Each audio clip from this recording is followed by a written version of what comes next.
تو ان کو بلا کے بتائیں کہ بھائی یہ بجلی تو ہم نے لگا دی ہے, اب آپ اپنی ڈیمانڈ تو بڑھائیں. ڈیمانڈ تو پاکستان میں ہے نہیں.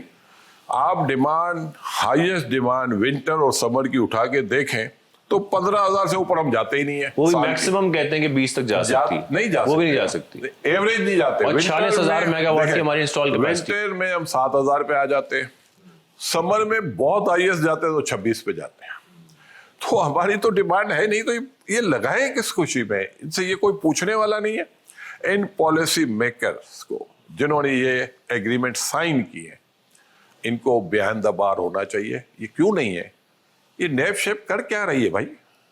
یہ ایف آئی اے کیا کر رہی ہے بھائی؟ آپ یہ تو سمپل فراڈ کے کیس ہے, آپ ان کے اوپر کیس بنائیں. ایک ملک میں ڈیمانڈ نہیں ہے اور آپ لوگوں نے لگا دیے کارخانے.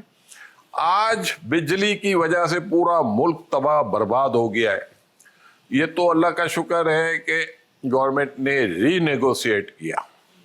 عمران خان کے دور میں بھی ہوا اور اس دور میں بھی ہوا.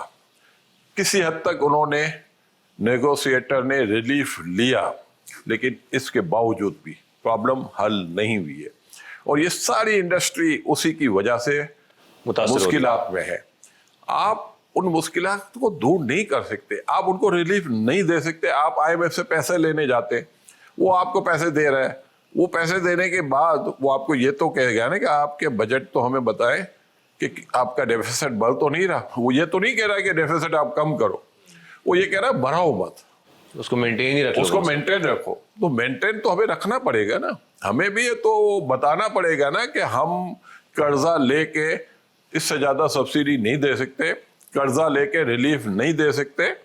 تو قرضہ دے کے ریلیف لینا یہ کون سا کام ہے کہ آپ بینک سے لون لو اور خرچ کرو؟ یہ کس نے کہا ہے آپ کو؟ ٹھیک ہے عقیل صاحب, وہ ٹریڈ ڈیفیسٹ کو مینٹین بھی کیسے کیا جائے گا جب ہم اتنا زیادہ امپورٹ پہ ڈیپینڈنٹ ہیں, اور پھر ظاہر ہے اس کو ہم بیلنس کیسے کریں گے؟ انڈسٹریز چلیں گی نہیں, ایکسپورٹس بڑھیں گی نہیں, بلکہ اس میں مسلسل کمی آ رہی ہے.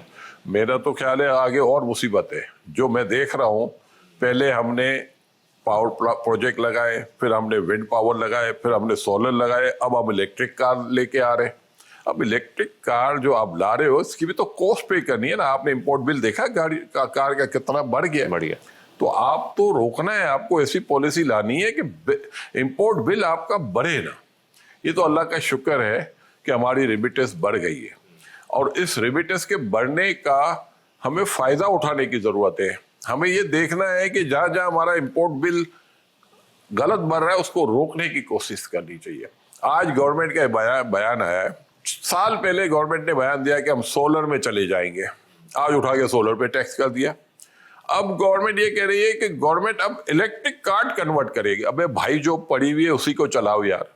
اب الیکٹرک میں کنورٹ کرو گے تو یہ کاسٹ کون بیئر کرے گا؟ گورنمنٹ کی طاقت نہیں ہے امپورٹ بل پے کرنے کی. ابھی 2 3 4 سال تک تو آپ پابندی لگا دو کہ گاڑی چینج ہی نہیں ہوگی. اگر 1-2 کروڑ 3-3 کروڑ 6 کروڑ کی گاڑی کا صرف مہینے کا انٹرسٹ ریٹ آپ اٹھا کے دیکھو تو 6 کروڑ پہ آپ کا 9 لاکھ روپے انٹرسٹ ریٹ بن جاتا ہے. تو کیا 9 لاکھ روپے کا آپ اس کو سبسڈی 9 لاکھ روپے آپ بچا سکتے ہو الیکٹرک کارڈ میں؟ بالکل نہیں بچا سکتے. میرا خیال ہے گورنمنٹ کو یہ ڈیسیزن اس بجٹ میں لینا ہے کہ اگلے 3 سال کوئی بھی گورنمنٹ گاڑی, کوئی بھی گورنمنٹ کا ادارہ گاڑی نہیں لے گا, یہی گاڑیاں چلیں گی.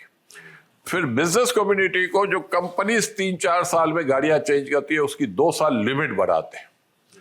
اس سے یہ ہوگا کہ آپ کے امپورٹ بل کو ریلیف ملے گا. یا پھر لیزنگ کمپنی کے اوپر یہ کہا جائے کہ 20% سے نیچے آپ کار کی لیزنگ نہیں کر سکتے. ہمارے پاس راستے ہیں, یہ نہیں ہے کہ وہ راستے نہیں ہیں, راستے ہیں روکنے کے, ہمارا امپورٹ بل کو کم کرنے کے. تو جہاں جہاں ہمارے پاس گنجائش ہے اس گنجائش کو ہمیں اویل کرنا ہے. ہمیں کوئی ایسا کام نہیں کرنا کہ فردر آپ بولو کہ الیکٹرک میں کنورٹ کر دو. بھائی کنورٹ کر دو, چلو مان گئے کنورٹ کر لو. یہ جو گاڑیاں آپ منگاؤ گے کیا فری میں آتی ہیں؟ لیکن اس سے پہلے سب لوگ ٹیکس تو دیں. نہیں, میں آپ کو بتا رہا ہوں, یہ جو بات میں کر رہا ہوں اس سے ٹیکس کلیکشن امپروومنٹ کی بات کر رہا ہوں. اگر کوئی, میں انکم ٹیکس چوری کرتا ہوں نا, ان کو یہ شکایت ہے نا کہ ہم اپنے پاور کم کریں گے تو ٹیکس چوری بڑھے گی. 2002 2008 یہ پاکستان کی ہسٹری کے کلیکشن کے بیسٹ سال ہیں. تو آپ ان کو ان 6 سالوں کو اٹھا کے دیکھ لو. انہوں نے سارے پاور ایکسکیوز کر لیے ایف بی آر کے, کہ ایف بی آر کوئی چھاپے نہیں مار سکتی, کوئی نوٹس ایشو نہیں کر سکتی. اور آپ کی کلیکشن 300 ارب روپے تھی, اور 300 ارب کی کلیکشن 1450 بلین پہ گئی. تو یہ کلیکشن کا جو لیول تھا نا پرسنٹیج میں, یہ بہت ہائی تھا. آج آپ کیوں نہیں کر دیتے اناؤنس؟ آپ ایف بی آر کے پاور بڑھانا کیوں چاہتے ہیں؟ ایف بی آر ریفارمز کرنے پڑیں گے. ریفارمز کریں بھائی, آپ کیوں نہیں کرتے؟ اور اسپیشلی ہم تو ان کو بتا کے اور پھر اٹھا کے سبسڈی دے دیتے. وہ بھائی جنگ کے دنوں میں سبسڈی کون سی سبسڈی ہے بھائی؟ آپ کیوں دے رہے ہیں؟ آپ اپنا دیکھیں, میں آپ کو بتاتا ہوں, ہمارے ملک میں بدقسمتی سے لوبی ہے مختلف. اب آپ نے ڈیزل پہ سبسڈی دی, اور سبسڈی دینے کے بعد اچانک آپ نے سبسڈی وڈرا کر لی. جب آپ نے وڈرا کی اور آپ نے فیول ڈیزل کی پرائس بڑھا دی, یہ اچھا کام کیا. لیکن اس سے پہلے جو آپ نے پرائس بڑھائی, اس کے بعد نیکسٹ ٹائم آپ پھر جا کے دیکھیں کہ ڈیزل کی پرائس بڑھنے کے بعد ڈیزل کی ڈیمانڈ بڑھنی نہیں چاہیے, کم ہونی چاہیے, لیکن کم نہیں ہوئی, ڈیزل کی ڈیمانڈ بڑھی. تو یہ تو پاسبل نہیں ہے کہ پرائس بڑھنے کے بعد ڈیمانڈ کم ہوگی. اب ڈیزل سب کو پتا تھا کہ گورنمنٹ نے ابھی سبسڈی پوری پاس آن نہیں کی, کچھ پاس آن کیے, اور آگے جا کے آج بھی ڈیزل پہ 150 روپے سبسڈی گورنمنٹ دے رہی ہے, لیوی کی صورت میں یا اپنی پاکٹ سے, جہاں سے بھی. اس سے کیا ہوتا ہے, جتنی آپ کی آئل مارکیٹنگ کمپنی ہیں ان کے بعد ڈیمانڈ آتی ہے, اور لوگ اپنے اسٹوریج میں اٹھا کے لے جاتے ہیں, اسٹاک کرنا شروع کر دیتے, اسٹاک کرتے ہیں. اس کی وجہ سے ڈیمانڈ بڑھتی ہے. اس کے بعد گورنمنٹ وہ سبسڈی ختم کرتی ہے. تو پھر بینیفیشری کون ہوتا ہے؟ تو ان کو اسٹاک کرنے سے روکنا چاہیے نا. پھر اسٹاک کرتا ہے. لیکن دیکھیں آپ روک کیسے سکتے ہیں؟ وہ تو اخباروں میں دے دیں گے مارکیٹ میں ڈیزل شارٹ ہو گیا, ہمیں مل نہیں رہا. وہ اسٹور کرنے والے جو اسٹاک جمع کرتے ہیں وہ بھی تو یہی اخباروں میں پروپیگنڈا کرتے ہیں نا. دیکھیں ایکسیڈنٹل سچویشن ہے تو ہم برداشت کریں نا, کیوں نہیں کریں گے برداشت؟